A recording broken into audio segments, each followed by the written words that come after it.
Thanks, Maria. Welcome to the Scottsdale Big Book Study, where we will study the Big Book of Alcoholics Anonymous.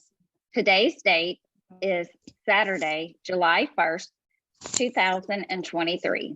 My name is Tanya G, and I'm a compulsive overeater, and I will be your host for today's study. Our co-hosts are Dottie S and Sue L and as well, and she will be doing Q&A. If you have any questions during the meeting, please contact either myself or any of the co-hosts by private messaging them in the chat function. The chat function will be disabled until 5 minutes before the questions and answer session. Please note that the speaker, Harlan G, will be recorded for the duration of the study. However, the questions and answer session which follows will not be recorded. We ask if you can please make sure to keep your microphone on mute at all times during today's study. And also please turn off your video if you are exercising, eating, or if you need to step away from your screen for any reason. During the meeting, we will post the link to our seventh tradition. This money goes towards the cost of our Zoom account, the cost of uploading our recordings, and we also send contributions to our intergroup and WSO. We will post a link to the previous week's recordings. These are available by clicking on the link that will be posted in the chat box. I will now turn the meeting over to Harlan G. Thank you, Tanya. Thank you very much. And I'm really glad to be here. I am not in Scottsdale right now. I'm in Arlington Heights, Illinois. I'm about 1 minute from Poop Park. And I was staying in a penthouse that was able to peruse Poop Park from its perch way atop the building across the street. So that was pretty exciting that I'm able to watch Poop Park. Anyhow, I hope all of you are doing well. And I know it's a holiday weekend for us here in the States. So if you're wondering what we're talking about here and you're in some other country, this is our Independence Day coming up here on Tuesday, July the 4th. Every 11 days on planet Earth, one country or another declared its independence from Great Britain and celebrates its independence.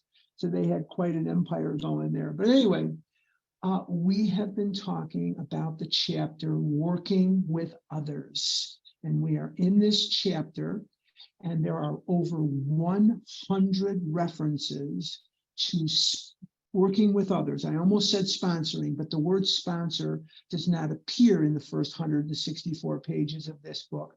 The word sponsor had a very different meaning at that time than it does today. Sponsor meant that you vouched for somebody that you knew had a problem with alcohol because the stigma of alcoholism was so serious. The stigma of alcoholism was so horrible that you could lose your job, you could be terminated from employment, as I say, you could lose your apartment. There was all kinds of stigma that was related to alcoholism that hopefully we have come a long way with today. And as I say, this concept of sponsorship, this idea of its importance is something that is mentioned all the way back in the doctor's opinion when he talks about that in order for the message to be carried, it must have depth and weight. But also, we also want to look at what I consider to be Ebby's inheritance, Ebby's bequeathment. It's at the bottom of 14, the top of 15, and it says very simply, my friend had emphasized the absolute necessity of demonstrating these principles. What are the principles? The principles are the steps. In all my affairs, particularly was it imperative to work with others as he had worked with me. Faith without works was dead, he said, and how appallingly true for the alcoholic. For if an alcoholic failed to perfect and enlarge his spiritual life through work and self-sacrifice for others, he could not survive the certain trials and low spots ahead. If he did not work, he would surely drink again. If he drank, he would surely die. Then faith would be dead indeed. With us, it is just like that. So this paragraph tells me everything I need to know, that it is absolutely imperative for me to sponsor other people, and that if I do not sponsor other people, I am not going to recover. It is simply not going to happen. This is a 12-step program, not an 11-step program. And the 12th step has 3 parts. Having had a spiritual awakening as the result of the steps. So who can sponsor in OA? Who can sponsor in a 12-step program? Anyone who's had a spiritual awakening as a result of the steps. And that could take as little as, say, 10 days. That could take as little as, say, a few days. It could take as much as it takes. But there's no longevity requirement. There's no time. Well, I have 3 months. I have 6 months. Just a week or two after they got sober, Bill Wilson went right to work at town, talking to respond. He himself got sober. So we go with the erroneous date, June the 95. We know he started sponsoring Dotson on June the 26th, 1935. And Bill Dotson was the 3rd person that he had tried to work with when he first.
Unmute.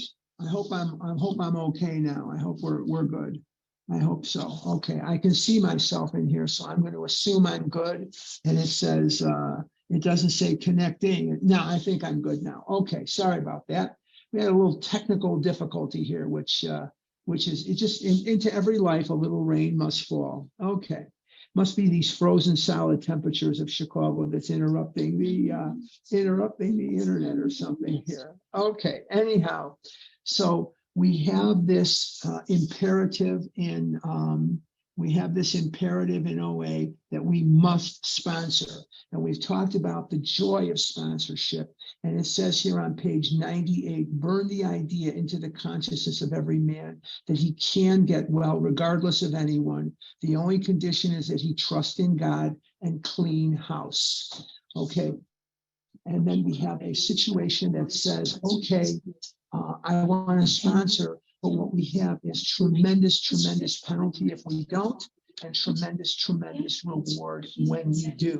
It is very imperative that we work with other people, because if we do not work with other people, we will not recover. Okay, let's go to page 101. We're going to go to the bottom of 101, and we're going to read the paragraph. You will note. It says, you will note that we made an important qualification. Therefore, ask yourself on each occasion, have I any good social, business, or personal reason for going to this place? Or am I expecting to steal a little vicarious pleasure from the atmosphere of such places? And if you answer these questions satisfactorily, you will have no apprehension. What's a vicarious thrill? Vicarious means you're getting a thrill through what other people are doing. A vicarious thrill here would mean you're watching other people drink, you're watching other people getting drunk, you're watching other people do whatever it is that they're doing. But the bottom line is that we can sometimes live vicariously through these other people. So we want to check our motivation. We want to check our purpose. Am I going to this place so that I can remain sober, but do business or meet friends, whatever it is? Or is it such that I'm going there because I want to get a vicarious thrill about the drinking part of it? And so that's something that has to be noted. We're going to be on the top of page 102, and it says here, go or stay away, whichever seems best, but be sure that you are on solid spiritual ground before you start, and that your motive in going is thoroughly good. Now, thoroughly good means completely good. If you're harboring a little bit of excitement, you're harboring a little bit of excitement about being at a bar or being in a restaurant that you know has your favorite, binge foods or your favorite things, you want to kind of check that at the door. And what does it say? Do not think of what you will get out of the occasion. Think of what you can bring to it. And oftentimes I'm challenged because there's Jewish holidays, there's national holidays, whatever holidays there are. I often go to the home of my surrogate mom. And when my surrogate mom has me over, as she always does, and I'm very lucky and very grateful that that's the case, she'll have me over, and I can always do something that will bring the conversation into line with adding rather than subtracting. There's a lot of octogenarians there, and the octogenarians all have something in common. They're old and they're sick and they break down. So all I have to do is sit down and say to one of them, so what did the doctor say? Or how was the surgery? Or, something about their health. And this will always kind of snap the conversation away from me and focus the conversation onto them. Very, very easy to do. What is anyone's favorite subject to talk about? Themselves. So when you can get them talking about themselves, I don't have to sit and think about food. They don't have to sit and think about food. We can just talk and we can just visit with one another. And that's the thing that we want to remember.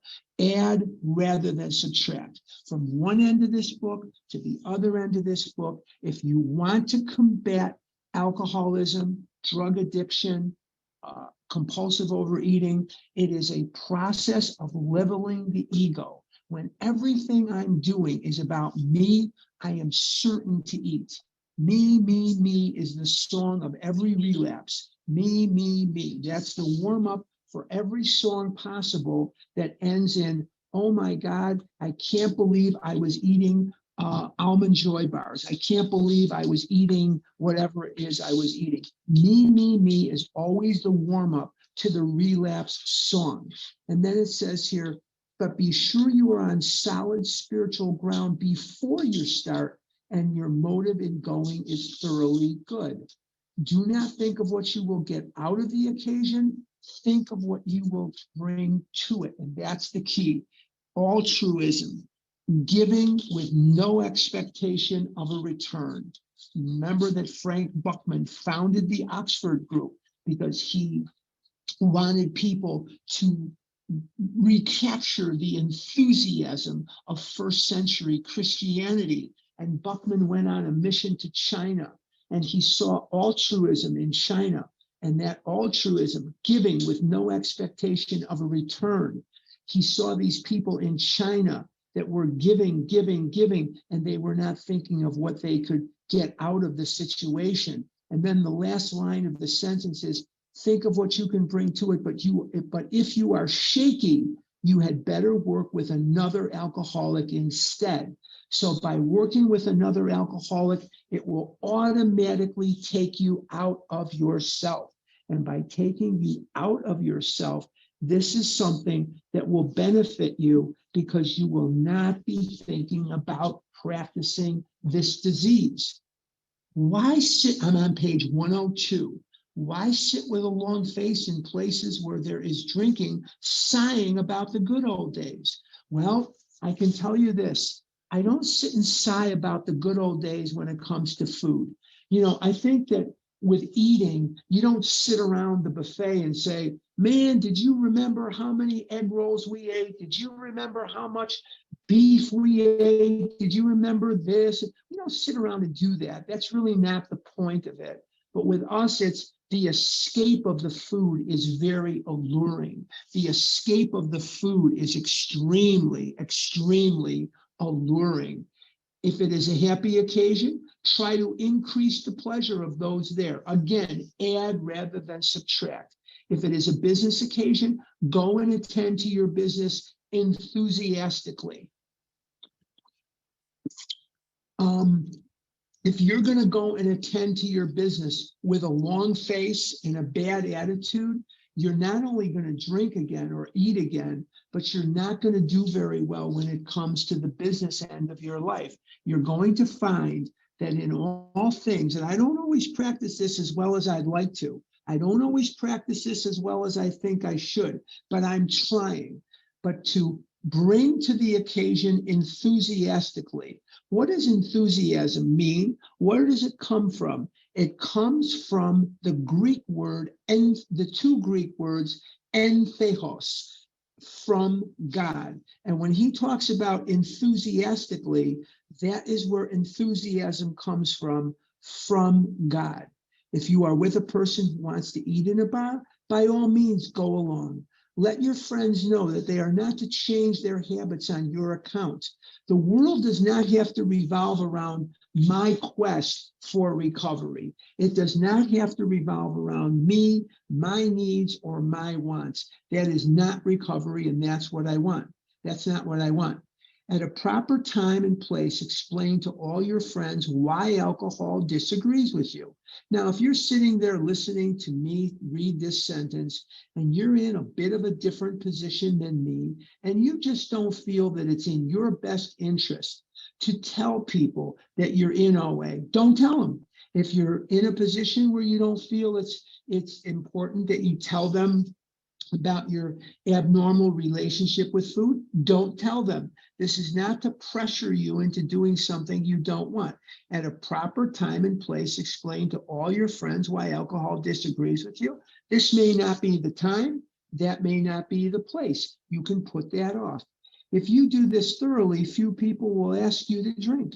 Nobody asks me to eat. Nobody says, hey, let's eat this. Hey, let's eat that. Because my friends know the havoc that this caused in my life.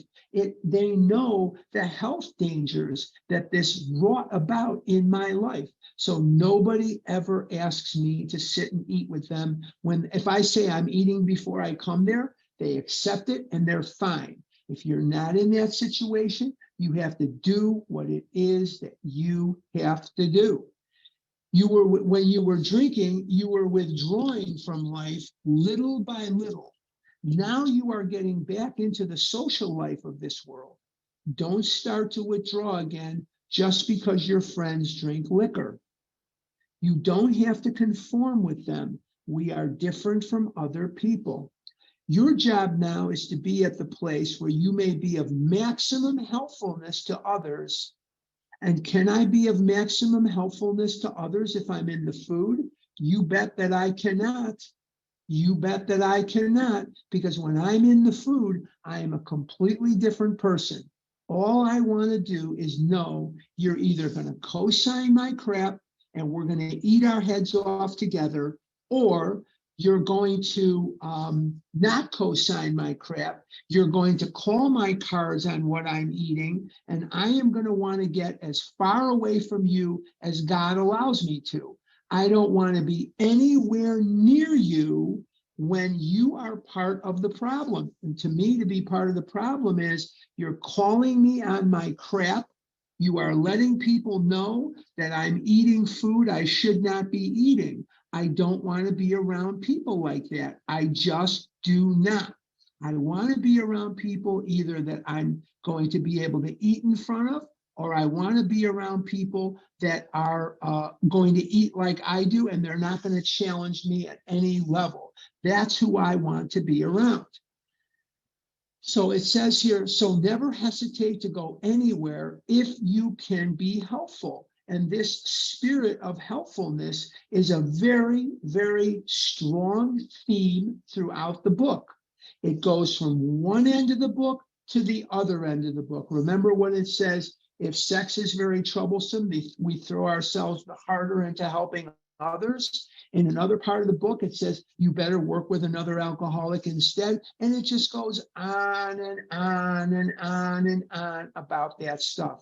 You should not hesitate to visit the most sordid spot on earth on such an errand. So it says, never hesitate to go anywhere if you can be helpful. You should not hesitate to visit the most sordid spot on earth on such an errand. Keep on the firing line of life with these motives, and God will keep you unharmed. I believe that God interacts with me by steering me in the right direction, and it's up to me to take the action. It's totally up to me to take the action, but he will always give me that proper impetus as to, here's the thing I need to do. And when all other measures fail, work with another compulsive overeater will save the day. So what I need to do first and foremost is work with somebody. And when I'm in need of a voice, when I'm in need of guidance, I have to remember this. When I am looking for God, I will always find God in the face of one of his children.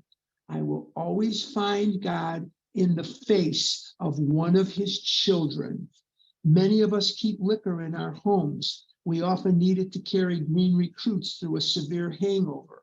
Some of us still serve it to our friends, provided they are not alcoholic. Some of us think we should not serve liquor to anyone. We never argue this question. We feel that each family, in the light of their own circumstances, ought to decide for themselves. We are careful never to show intolerance or hatred of drinking as an institution. Experience shows that such an attitude is not helpful to anyone. Every new alcoholic looks for this spirit among us and is immensely relieved when he finds we are not witch burners. A spirit of intolerance might repel alcoholics whose lives could have been saved had it not been for such stupidity. We would not even do the cause of temperate drinking any good, for not one drinker in 1,000 likes to be told anything about alcohol by one who hates it. Now, you have to remember that Alcoholics Anonymous was started in the 1930s.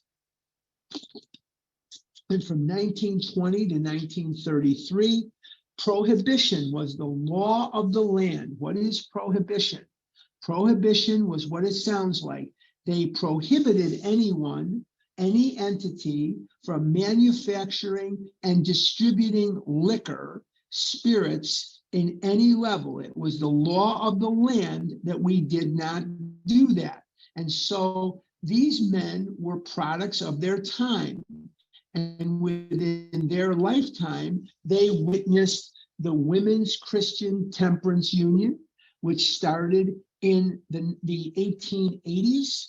And then you had the WCTU, which is the Women's Christian Temperance Union. Carrie Nation, who was not one of their founders, but she was one of their big flag bearers, one of their big characters. She was from right here in Evanston, Illinois. I'm in Arlington Heights, Illinois right now, where I'm freezing my butt off, but it's only 77 degrees here. It's cold. So 77 to me is absolutely bone chilling. But right here in Evanston, Illinois was Carrie Nation. And some of you have seen pictures of her. She looked like an old battle axe, but she used to go into taverns. She was arrested like 40 times. She would go into taverns with an axe and she would chop the bar to pieces. She would destroy the bar. She would break the bottles. And they had a saying in the Women's Christian Temperance Union: lips that touch liquor will never touch mine. And the WCTU was very powerful. There were many religious organizations that backed them up, that subscribed to their way of thinking.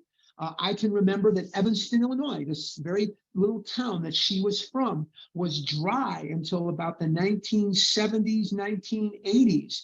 There was a hotel, one of the big hotel chains wanted to put a hotel in Evanston. and they wanted to apply for a liquor license. And they said to the ownership of not the ownership, but the management of the Hilton, you can't have a liquor license. This is Evanston. We don't serve liquor here. There are no liquor licenses in Evanston. And they said, well, we're not going to go in there with this hotel if we can't put in a bar and a restaurant that serves liquor. And it wasn't until the late 70s that you could buy liquor in Evanston, Illinois, because of this hotel chain. And I remember flying on airplanes, and the state of Kansas, before you would enter Kansas airspace, they would collect all the liquor. They would not distribute liquor while we were flying over Kansas, and they would not start serving liquor again until we were over Kansas. Kansas was a dry state. There were counties in North Carolina that were dry. And one of the people that was a big proponent of this WCTW, and he was a big proponent of not only prohibition, but he was a proponent of temperance, complete teetotaling, was Rockefeller. And Rockefeller loomed large because they went to Rockefeller for money. When the big book was being written, they went to him for money. And he gave a stipend to Dr. Bob and Bill. He gave them something of a small stipend, but he said, money will ruin this thing. But no, Rockefeller was a big proponent that people never, ever put liquor in their mouths. And there were clergy people who were very, very influential at that time. And there were people who did not tolerate the drinking of liquor. They thought it was a sin. They thought it was a terrible thing. And they thought it was a blight on our society. Now, I don't drink liquor. I never was a drinker and probably never will be. I don't know, but I certainly don't want to impose my will or my wishes upon another person. If they want to drink, God bless them. But you have to remember that Bill and Hank Parkhurst and all these guys were products of their time. You thought I was going to mention Dr. Bob. Dr. Bob didn't have much more to do with the writing of this book than you and I did. But it was mostly Bill Wilson. Hank Parkhurst had a lot to do with it. Fitz Mayo, he was influential in this. Jimmy Burwell was an atheist, and he influenced a lot of this. But Dr. Bob, not so much. That's a myth that it was Bill and Bob that wrote the book. No, that is absolutely not true. Bob Smith he did get chapters to review. He would just peruse them, and he didn't have much to do with the writing of this book at all. It just was not the case. So the bottom line is that we have a situation where these men were products of their time. I'm on page 103. Someday we hope that Alcoholics Anonymous will help the public to a better realization of the gravity of the alcoholic problem. But we shall be of little use in our attitude if our attitude is one of bitterness or hostility. Drinkers will not stand for it. And the last paragraph of this chapter is in italics. And what it simply says is, after all, our problems were of our own making. Bottles were just a symbol. Besides, we have stopped fighting anybody or anything. We have to. Very, very important. And this is something that we have as a instruction manual. Now, some of it is archaic because it says, talking to the family and get a good idea. When they had meetings then of the Oxford group, which later morphed into AA, the entire family would come. The entire family would come. So you could have, and they all lived in the same city.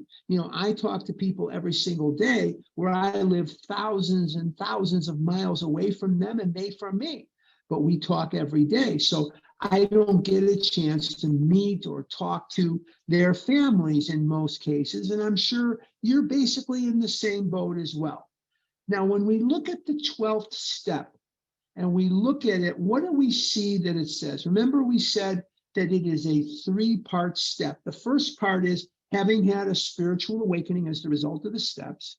And the second part is we tried to carry this message. When they say this message, what are they talking about? They're talking about the message of the big book of Alcoholics Anonymous. If I'm going to carry a message of Harlan, and I'm going to carry the message of what Harlan thinks, or what Harlan thinks you should do, or what Harlan thinks the world should do, we're all in trouble, because I don't know which leg to put in my pants first. I don't know which sock to put on first. I don't know whether I should put my left arm in my shirt or my right arm in my shirt. I don't even know those things. How am I going to know what's best for another human being? I don't. And the truth is, I don't. But as a sponsor, I'm not charged with knowing that. I am charged with helping anyone who needs help to meander through the steps in the big book of Alcoholics Anonymous. That is what I am charged to do. And to that end, I'm as successful as pretty much anyone can be. So I'm good at that, but I'm certainly not good at knowing. And then what is the third, knowing what you should do? What is the third part of the 12th step?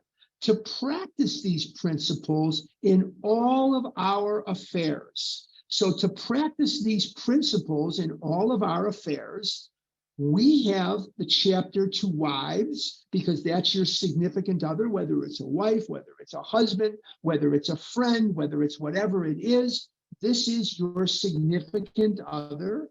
And then we have to the family afterward and to the employer. So what are these three chapters about? They are about practicing these principles in all of our affairs. Now, urban myth says that it was Lois Wilson that wrote this chapter. It indeed was not. And it was written by Bill Wilson.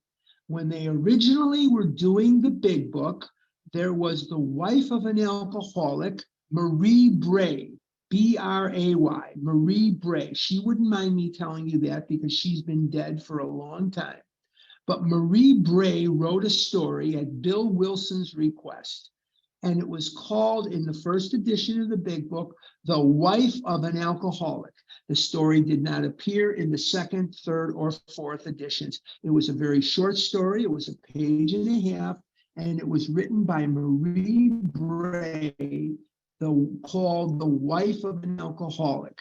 Originally, Bill Wilson implored Ann Smith to write the story because Bill was a politician in his mind. Now, does that mean he was involved in government politics? No, not at all. But he wanted to not only get the big book written, he wanted to make sure that the guys in Akron submitted their stories. And they were not so apt to submit their stories because many of these guys in Akron suspected strongly that this book that they were plotting was a money-making scam of Bill Wilson and Hank Parkhurst. And to some degree, they suspected that Dr. Bob indeed knew Bill from before, and this story of them meeting at the Cyberling Gatehouse was manufactured, and that Bill and Bob and Hank were in on this money-making scheme of a book.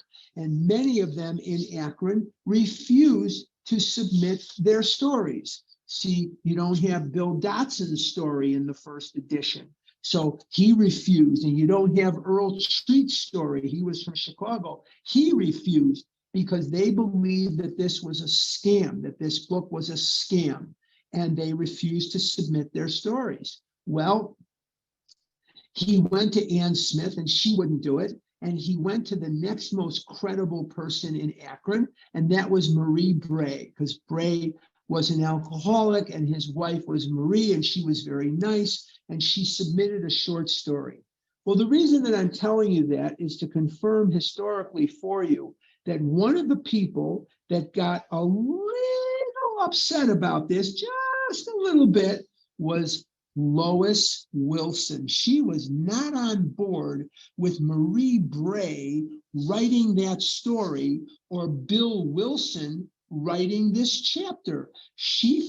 Lois Wilson, she felt very strongly that if there is going to be a chapter called To Wives, that there should be no other person that should write this story than the woman who put up with his bullshit, who cleaned up his vomit and cleaned up all the times that he peed in his pants and pulled him out of jails and pulled him out of scrapes and gutters and pulled him out of every single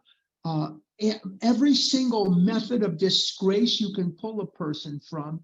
And she deserved the honor of being able to write this chapter. And Bill Wilson would not hear of it. He wanted the book to be written by alcoholics for alcoholics. So he let Marie write the story for political reasons, but he wouldn't let Lois near this story. Now, I'm not sure, I wasn't there, I can't confirm this, but one of the things that's very strange, and I'm giving you a little history, but this is not historically verifiable. I am giving you the prevailing theory. And the prevailing theory is the big book of Alcoholics Anonymous is not conference-approved literature in Al-Anon. And in many Al-Anon meetings, the big book of Alcoholics Anonymous remains unused, even though that's where they get their steps from, even though it was Lois Wilson who co-founded with Ann Bingham and Lois Wilson. It was not Ann Smith and Lois that founded Al-Anon. It was Ann Bingham. Bingham was a socialite in New York, and Ann Bingham and Lois Wilson started Al-Anon, and Al-Anon started, I believe, in 1950, and the 12 and 12 was written in 51 and 52, published in 53.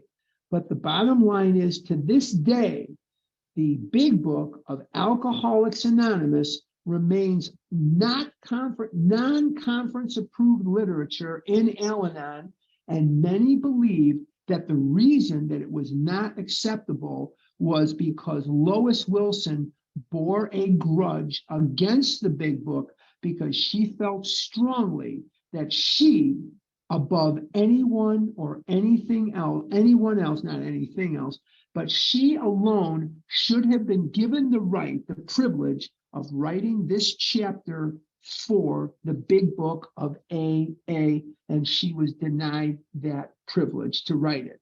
It was written by Bill. Let's get into the chapter just a little bit. I felt like I would give you a little bit of historical context, not only about our life as addicts, but the thing with Al-Anon. Now, I'm not a member of Al-Anon. I don't study Al-Anon history.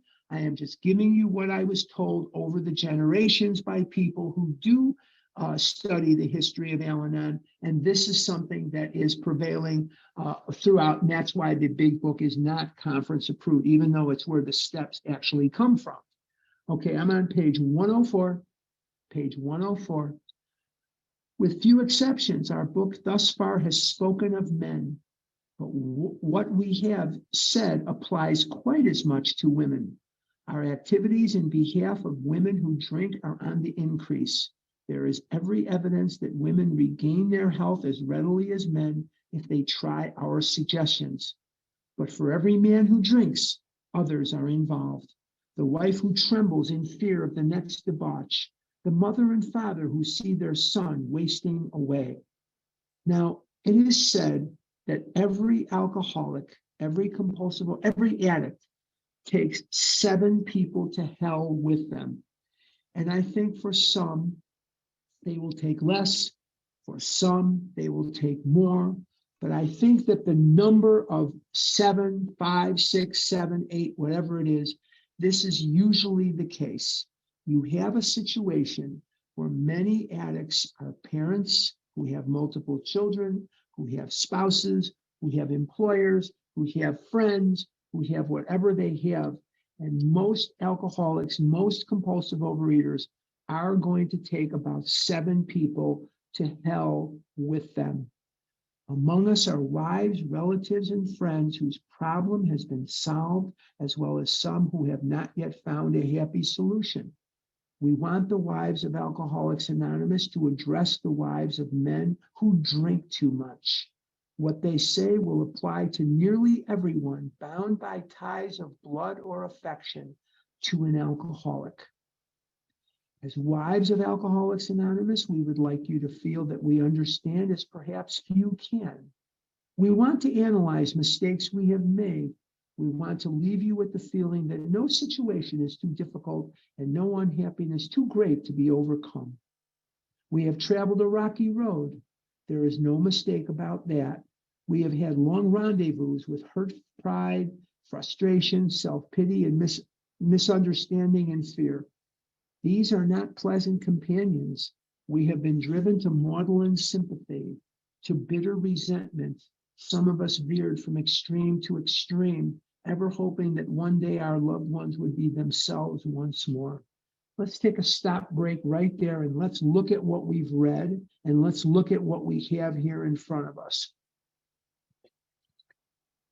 It is very, very difficult for anyone bound by blood or affection to an alcoholic not to think this thought: Daddy, mommy, child, sister, brother, friend, if you love me, why don't you stop drinking?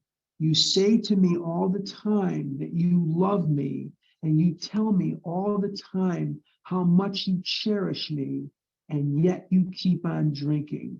And what we have to understand, not just about others, but more importantly about ourselves, is that love and reason and cerebral reasoning, cerebral thinking have nothing to do with it.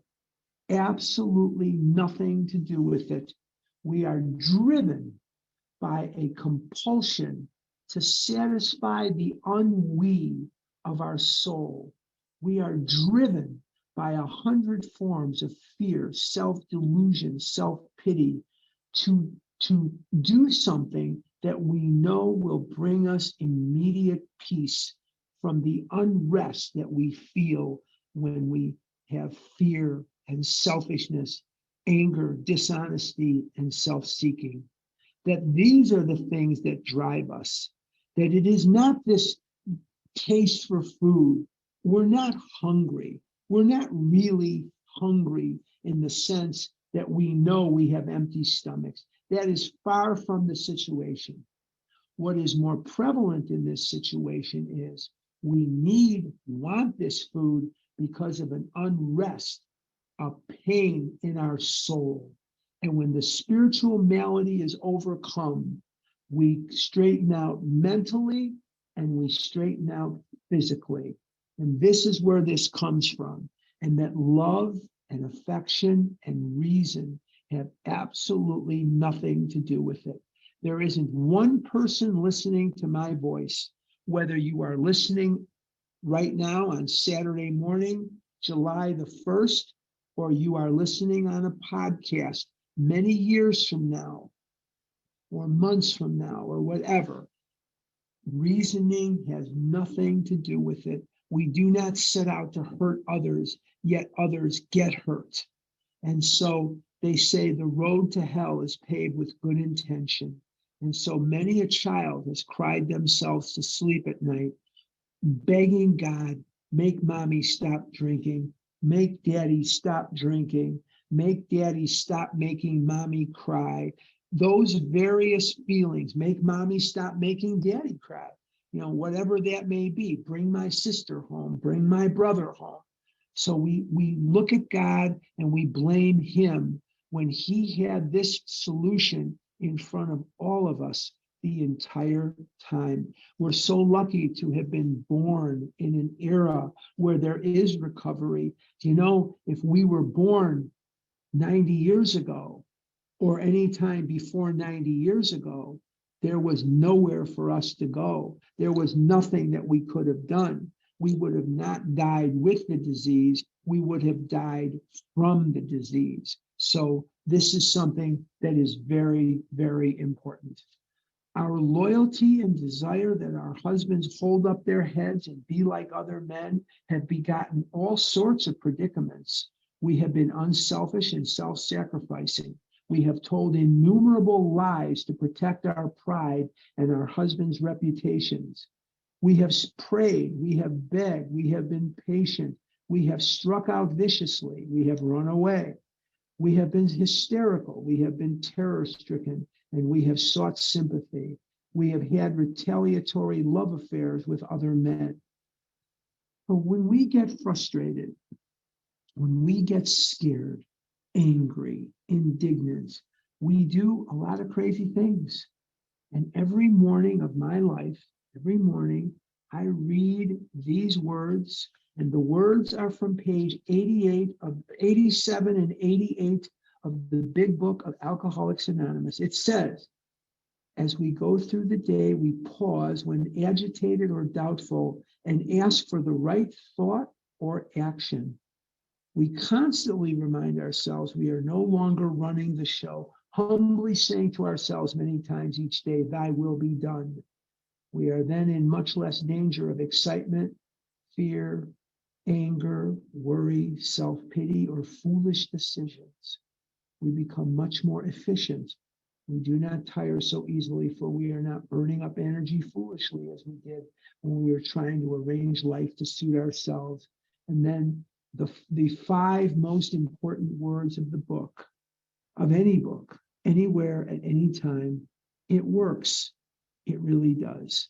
So when we look at those words and we see how frustrated we can be, how scared we can be, how unbelievably angry we can get, we have to remember that these emotions, the buildup of these emotions, have been catapulting us into the food since we were children. Very important. Page 105, our homes have been battlegrounds many an evening. In the morning, we have kissed and made up. Our friends have counseled chucking the men, and we have done so with finality, only to be back in a little while, hoping, always hoping. Our men have sworn great solemn oaths that they were through drinking forever. We have believed them when no one else could or would. Then in days, weeks, or months, a fresh outburst. Do we mean to hurt the people around us? No. But we're going to eat because we know nothing else. Nothing else puts out that fire like food. Nothing else works like the food. Nothing else will take the edge off like the food. And we eat that food in search of relief from the untenable pain of not eating it. And when that food hits our system, it instantly changes our perspective of reality. And it is bliss. Dr. Silkworth calls it the effect. He says men and women drink essentially because they like the effect produced by alcohol. He says this effect is so elusive that many pursue it to the gates of insanity or death. And even though we know we're killing, I'm paraphrasing, even though we know we're killing ourselves, we cannot help but pursue it. And once this food is in our system, now we trigger the physical allergy. And if I can't eat because of the allergy, can't control the amount of food I'm going to take in because of the allergy, and I can't stop eating or I can't keep from eating because of the mental twist, my life is unmanageable and I am powerless over food. I am absolutely powerless over food.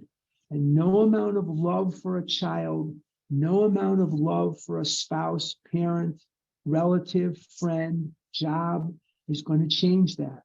I must have this food in me because I cannot bear the emotions that I'm feeling. I just cannot bear them. And we learn alternative response systems of calling, reaching out to people, going to a meeting, doing the things we need to do to get out of ourselves. And in getting out of ourselves, this idea of food leaves us, and we can achieve with God's help, only through God's help, this position of benign neutrality.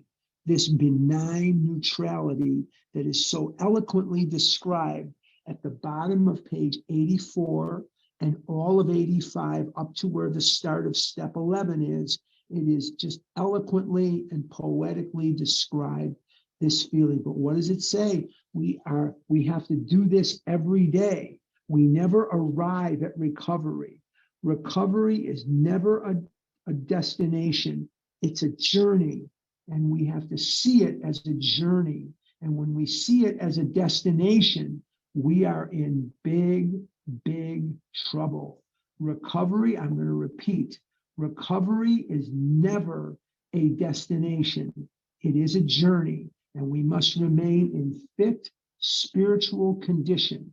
How do I remain in fit spiritual condition? The same way I remain in good physical condition. I have to work out every single day.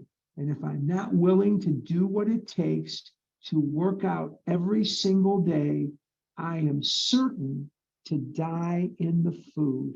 I am certain I am not going to be able to make it, because I, of my own willpower, have shown again and again and again and again that my willpower is not sufficient. On page 7 of the big book of Alcoholics Anonymous, Bill Wilson tells us in the story, Bill's story, on page 7, he says, best of all, I met a kind doctor, Silkworth, who explained that though certainly selfish and foolish, I had been seriously ill bodily and mentally. Listen to the next sentence. It relieved me somewhat to learn that in alcoholics, the will is amazingly weakened when it comes to combating liquor, though it remains strong in other respects. So what he's telling me here is that many of you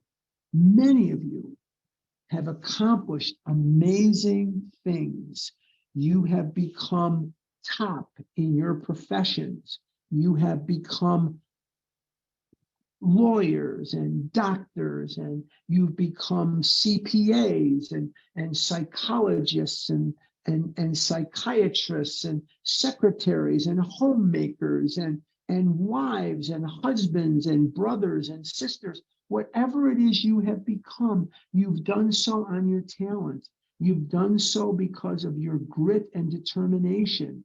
And nobody can take those things away from you.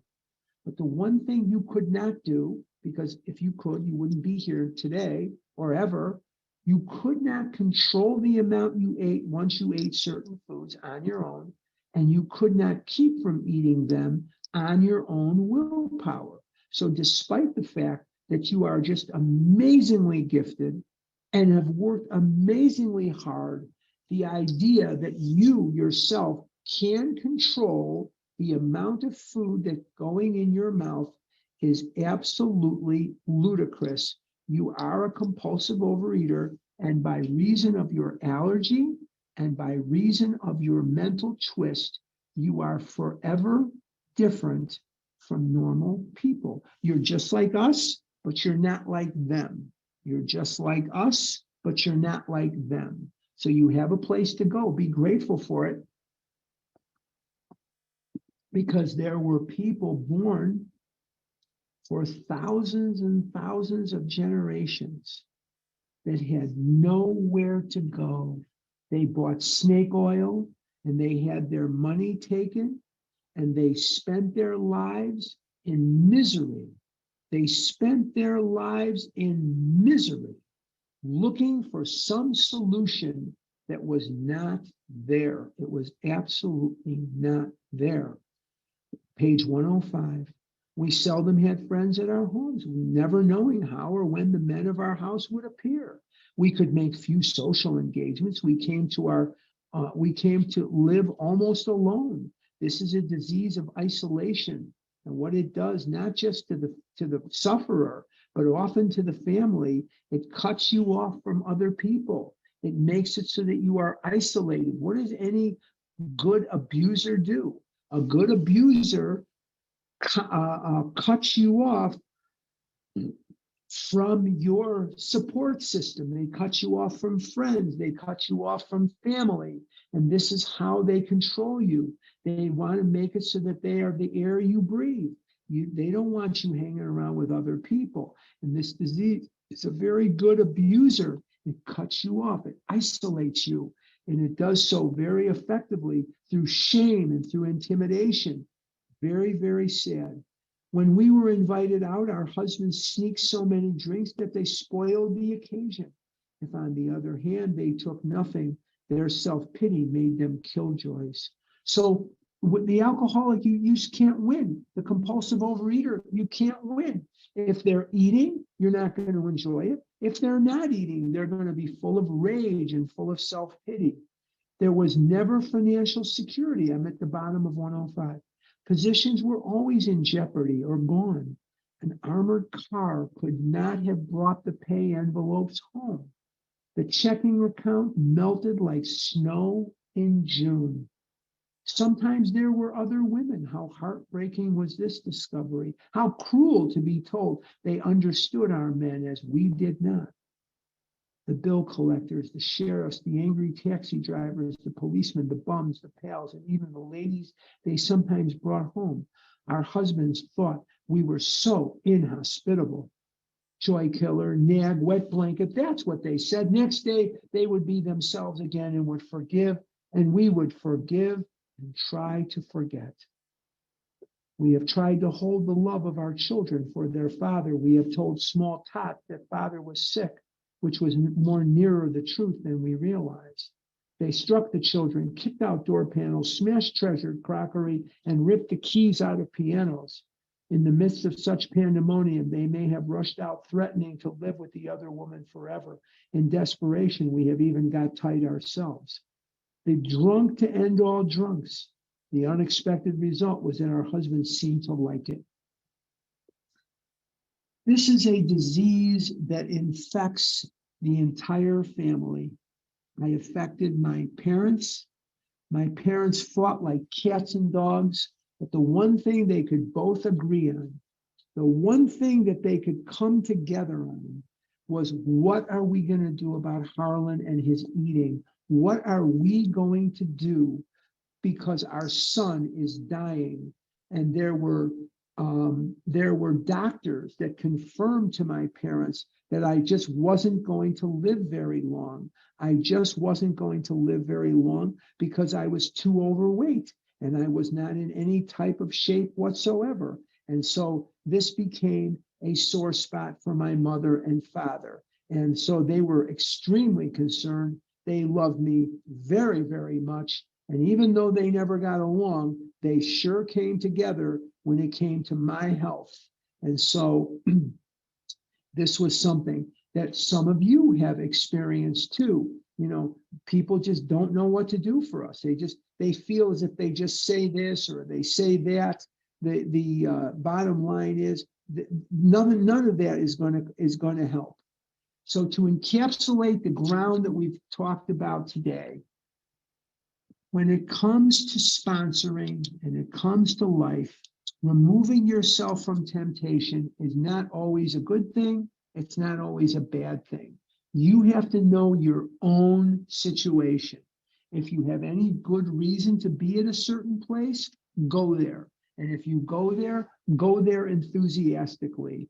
No amount of, any scheme to combat, any scheme to shield the alcoholic from temptation is doomed to failure. And when it comes to our families, which is what our wives, in this chapter 2 wives, which we're going to be discussing next Saturday, and we're going to be discussing it for a couple of Saturdays here because it's actually quite a long chapter. We're going to be in this chapter a while.